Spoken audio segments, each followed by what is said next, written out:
শাওয়ালের চাঁদ দেখার সাথে সাথে আপনি তাকবীর পাঠ করবেন। তাকবীর, যখনই চাঁদ দেখবেন তাকবীর শুরু হয়ে যাবে। যেমনটি আল্লাহ সুবহানাহু ওয়া তাআলা বলেছেন, ওয়ালিতুকাব্বিরুল্লাহ আলা মা হাদাকুম, যে তোমরা আল্লাহর বরত্ব তাকবীর ঘোষণা করো।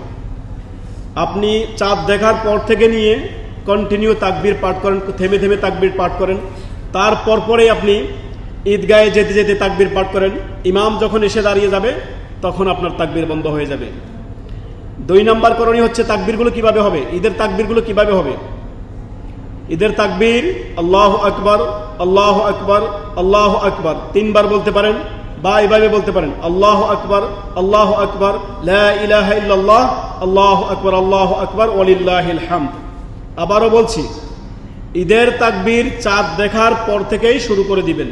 থেমে থেমে আপনি তাকবীর পাঠ করবেন। ঈদগাহে